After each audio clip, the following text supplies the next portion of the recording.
কিছু কিছু জায়গায় উনি অনেক হাস্যোজ্জ্বল ছিলেন, কিন্তু মনে হচ্ছিল he is not comfortable.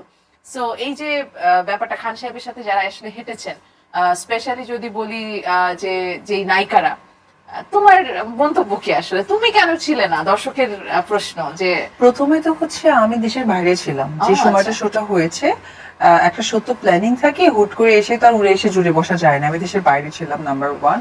Number 2, যে নায়িকাগুলো ওর সাথে হেঁটেছে তারা প্রত্যেকটাই তার সাথে সফল অভিনেত্রী। শাকিব খানের সাথে যে যে নায়িকাগুলোকে দেখেছো তারা কিন্তু সবাই শাকিব খানের সাথে সফল অভিনেত্রী। তারা স্ক্রিন শেয়ার করেছে, তারা সকলে আগে থেকে জানা পরিচিত সবাই। আর সেকেন্ড হচ্ছে যে দেখো, এক একটা মানুষের এক্সপ্লেন করা বা তাদের অঙ্গভঙ্গিটা বা তাদের সৌন্দর্যটা এক এক ভাবে পরিচিত হয়। না হলে তো একটা নায়িকায় সবার মতো দেখতে হতো, এক এক নায়িকার এক একটা সৌন্দর্য। আমি যতটুকু দেখেছি মিমকে, সাবিলা নূরকে, পরিমণি, তারপর পূজা, এবং হচ্ছে গিয়ে ইয়েকেও দেখেছি, তোমার তানজিল তিশাকেও দেখেছি, পাশে আমি ইমনকেও দেখেছি। তো ওরা কিন্তু we are very good colleague, কাজ করেছে। তো আমার কাছে মনে হয়েছে যে এক একজনের এক এক ধরনের হচ্ছে এক্সপ্রেশন। খান সাহেব কি তোমাকে একটু মিস করছিল নাকি স্টেজে? একটা আনকমফোর্টেবল কথাবার্তা, দেখো কাজের জায়গাটা আলাদা।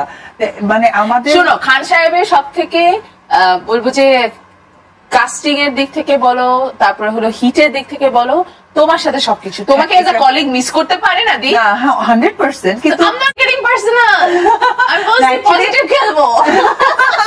অ্যাকচুয়ালি দেখো, মানে 72 মুভিজ হয়েছে শাকিব খানের সাথে, ইটস নট ফর জোকিং।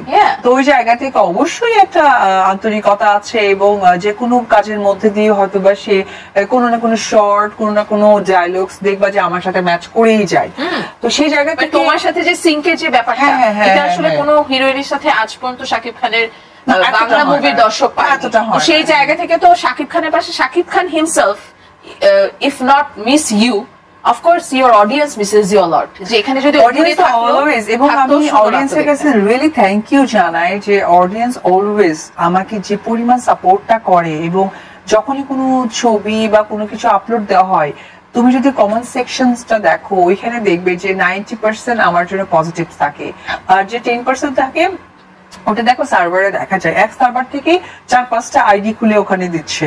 তো এগুলো এখন অনেক বেশি অত্যাধুনিক, তো এখানে লুকানোর কিছু নেই। তো এগুলো আমি হাসি বসে থেকে। বেসিক্যালি যেটা হয়েছে যে বলে না যে 10-এর দোয়া লাগে, তো 10-এর দোয়া আমার প্রতি আছে, এটা আমি বিশ্বাস করি, আমি ট্রাস্ট করি। ওকে, তোমার এই বিশ্বাসের ট্রাস্টের জায়গা থেকেই আমি একটা গেমস খেলবো এখন, দেখি যে তোমার বিশ্বাসের ট্রাস্ট তোমাকে কতটুকু হেল্প করে। সেটা হলো যে স্ক্রিনে তোমাকে হলিউড, বলিউড, ঢালিউড যে কোনো জায়গার নায়ক নায়িকা কিংবা অভিনেত্রী অভিনেতার ছবি দেখাবো, কিংবা তোমার পছন্দের মানুষের ছবি দেখাবো।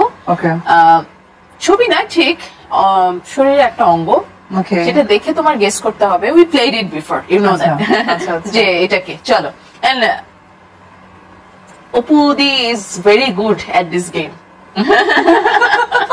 চলো, প্রথম ছবি স্ক্রিনে যেটা আসছে, শুধু চোখ দেখা যাবে, বলতে হবে উনি কোন অভিনেতা।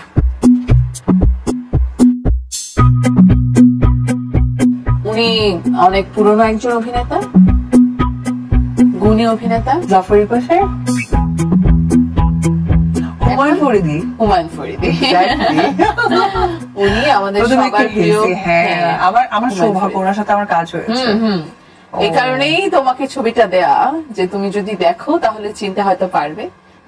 তুমি নাক দেখে চিনতে পেরেছো, সো তোমাকে আমি 50 মার্কস দিচ্ছি, 100-50 মার্কস দিচ্ছি। ওকে, সো হুমায়ুন ফরিদের সাথে কাজের কথা বলছি, শুনতে চাই কোন কাজটা। আমার সাথে কাজ হয়েছে যেমন প্রেম মানে না বাধা, এটা তোমার শুটিং হয়েছিল ইয়েতে, টাঙ্গাইলে, জমিদার বাড়িতে। আমার একটা শর্ট ছিল যে আমাকে খুব ইমোশনালি কান্না করতে হবে, মানে হঠাৎ করে এক একটা ওয়ার্ড বলে ফেলে, আমি সেই হাসি আটকাতে পারি না। আর আগে তো ছোটবেলায় একটু বেশি সরল সোজা ছিলাম, হাসতে তো হাসছি, একটা কন্ট্রোল সেলফ আছে না, যে না এখন হাসা যাবে না, সমস্ত আর্টিস্ট দাঁড়িয়ে আছে, শেষ করতে হবে। আর তখন তো তোমার ডিজিটাল ছিল না, ক্যানে শুট হতো, তো সকলেই ধরো তারা